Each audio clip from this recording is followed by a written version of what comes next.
You're not gonna believe this until you see this one.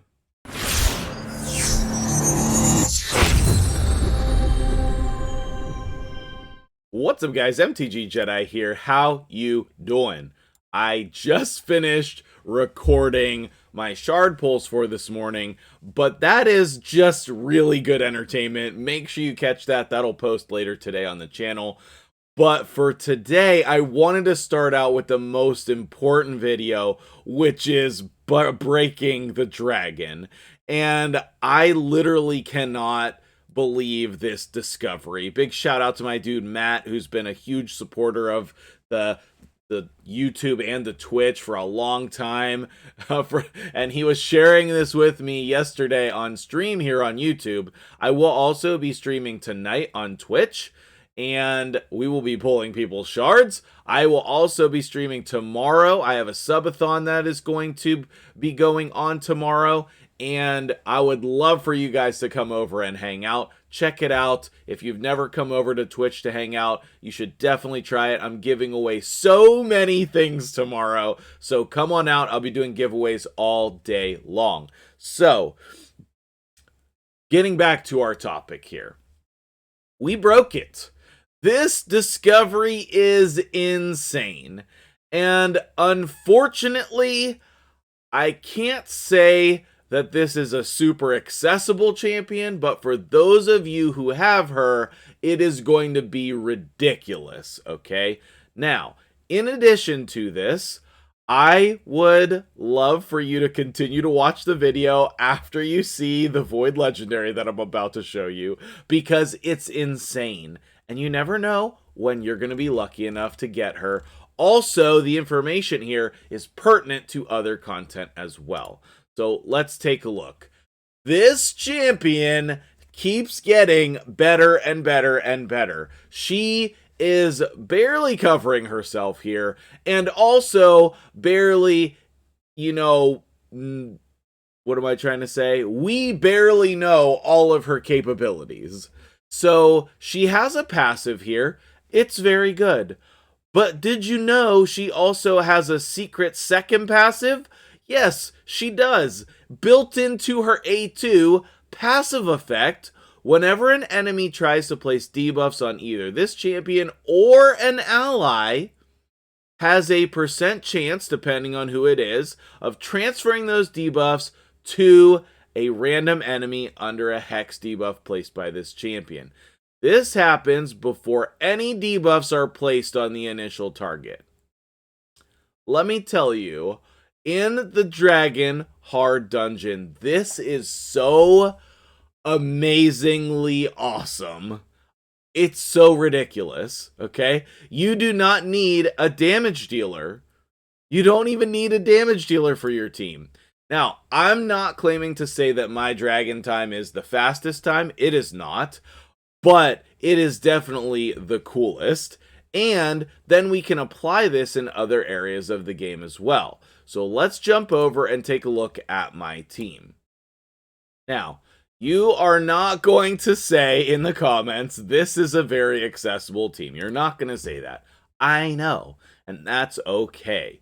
Now, I don't even know if this is the most optimal version of the team, because we were testing a lot of damage dealers in this spot, and they all seem to do about the same. We had Ninja in there, we had Bad Alcazar in there, and it didn't really affect the time who we had there. So I'm not saying that this is even the perfect team. All I'm saying is Yumiko is busted for this dungeon, and if you have her, you should use her in some way. If you're already doing that, or you experiment with this idea, please put your ideas in the comments below on how we can optimize this team even further, because once you see this in action, you're going to want to try this. So we want to come down here to Dragon 10 Hard. We want to make sure that we see the presets. So Duchess, she just does whatever she wants. She's good. Lydia, we have, all of the good stuff with her A2, and then opening on the A3 on the boss. We have Seer, doing the same kinds of things. and then opening a 1 on the boss. Tio, don't use his abilities on either one, and then let him bust out everything on the boss. And then Yumiko, don't use this stuff. Don't use this. Do this. And then we actually want to make sure that she opens with this, but she always does because that's what she has available. But I'm just going to set it like that because that's what she's going to do. She's going to open with that. All right. Now, you can see the stats on my champions as I'm clicking through here. I'm not trying to say that this is easy stats to obtain, but I'm also not trying to say that these are the craziest stats, because I talk to people all the time who have way better stats than I do. However, this is just what I'm running, and I know that it works, okay? And so that's what I'm going to show you today. Now, my gear is getting to a level where it's decent, right? And so if you want an earlier game perspective, make sure you check out the free-to-play series, but we're nowhere close to doing hard dungeons, okay? I did clear Dragon 25 on the free-to-play, not with a fast time, but I cleared it, but we got absolutely smoked on level 1 of hard mode, so it's not close, and that's fine. We're, 60 days in or something. All right, so you have your Seer here who's going to clear the waves very quickly and efficiently, just like Seer does. And then on the boss, just watch what Yumiko does. Just watch what she does, because it is insane. Insane. Make sure, the speeds are important. You want your Seer to be probably the slowest one in the team, because Tio is better if he's faster. And you can see here, we put skills on cooldown, and then we put the buffs up, then we strip the buffs, normal Seer stuff, okay? Now, level 10 here is very difficult because the dragon hits so hard. And I could not build a team without Duchess. I couldn't. I'm just being honest with you. Maybe it's just something I haven't figured out yet, that there's another way to do it. I know Marichka is busted here, but obviously we don't all have that. So I already missed it. I already missed it. All of these debuffs are from Yumiko. We're gonna have to run this back again, and I'm gonna have to slow it down. Okay. Some people are gonna die. That doesn't matter. Duchess, even if the dragon crits, Duchess is going to survive from what I've seen. I need to run it with RSL helper so I can see the win percentage. There you go right there, okay? Yumiko automatically transferred all of the poisons back. When we run it back through, I will show it to you. I'll slow it down to ×1, okay? But we do not need Tio here. We actually, if I had a Chrysia, that's who I would put in here. I don't know if just a normal enemy max HP champion would be best, because we're literally filling the debuff bar. 112 was my best time. That ran overnight. It is with this team. Okay. So I have yet to get a single good piece from any of the dragon runs, but that's okay. All right. And you can see that Yumiko does not get credit for the damage. She doesn't get credit for it. I don't think anybody gets credit for the damage. It's because it's the dragon dealing damage to himself. All right, so let's run it back again. Minute 30 or whatever is a very respectable time for this new content. I know there's some people who are already under a minute, which is insane to me. Like the double TO Calvalax nonsense. Like those kind of teams with crazy stats. Those are under a minute. All right, here we go. X. All right, here we go. All right, here we go. We did nothing. We did nothing. And we got 1, 2, 3, 4, 5, 6, 7 poisons. 7! And then that means they're not on our champions either. So are there other champions in the game who have a passive like this that we can redirect it back? I'm actually wondering if Supreme Elhain or Lysandra or champions like that that transfer the debuffs back, I'm wondering if they would be good for this dungeon also.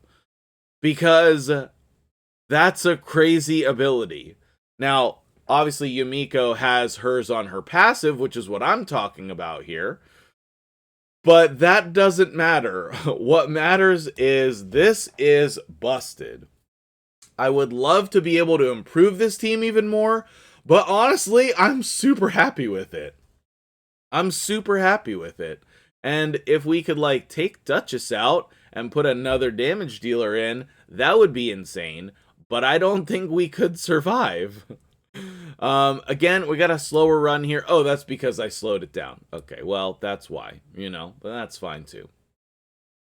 There you go. Okay, still another not usable piece of gear, but that is perfectly fine. Eventually we'll get some. For now, the point is the team. So let me show you the builds real quick, because I know people would want to see that.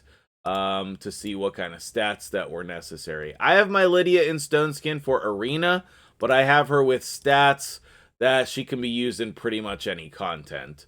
She has 470 accuracy, she has 261 speed, and then HP and defense. I think at some point she had more resistance, so if she still has, like, I think that's just a coincidence that she has some resistance, but I'm just double checking. Yeah, okay. There's nothing where she's focused on resistance. That's just what she happens to have. My Duchess I have in regen. This is what I use in every area of the game because she's amazing. Total stats, there you go. And then the Yumiko is in 2 perception, 2 speed, and then I have a couple busted pieces on her. I have a quad speed roll with a max accuracy glyph, and the attack actually helps on her because she can do a little bit of damage. And then we have maxed out speed boots with a triple speed max glyph. I'm just saying, I understand, okay? I understand. But then, like, the rest of the gear is just normal. Like, there's not even speed on these gloves. It's just a double accuracy defense percent, and then accuracy with speed, and then I got lucky on the glyph. I actually think this was my first Arbiter chest, and then I got the max glyph on it. So, it's just normal gear on her. We have regen and perception on Tio. He has the speed on the speed boots that are good, so eventually I will max those out as well. And here are his stats. And then Seer is going to be in Savage and Crit Damage, which is the best combination that I recommend for everyone, Savage and Crit Damage.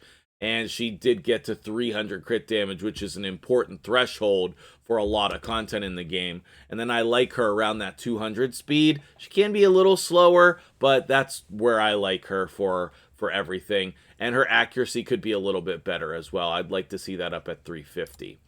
But those are the builds. Yumiko is busted on this new dragon. What do you think about this champion, about this concept? Let me know in the comments below. I'd love to hear what your teams are. If you have a cool and interesting strategy for any of the new dungeons, let me know. I'd love to showcase them here on the channel. I have yet to beat Fire Knight Stage 1, so we definitely need to work on that. And I'm sure people will care about Ice Golem, maybe. So check out my spider video if you want to see that team. Oh, I said I was going to show it. Alright, let me just hop over and we'll finish the video over there because I did update my team. If you guys want to see a full video on the team, please let me know. But we are rocking a like 35-second Spider 10 team over here as well with the double Royal Guards, which to me is more accessible than having Acrizia or Trunda. So somebody said I didn't really need the second Royal Guard in this team, so that is something that I am looking at as well. If I actually need him, or I can put somebody else in here, because I think I can just run this with 4 people, and then the Royal Guard's gonna kill the spider, okay? So, anyway, Still no good. I have not gotten any good gear from Spider or Dragon yet, but that's okay too. I know I'm gonna run some dungeons, you know, we'll get it eventually. Be patient. Let me know if you want to see a full video on this team, or if you have an idea on who I can replace with that one Royal Guard.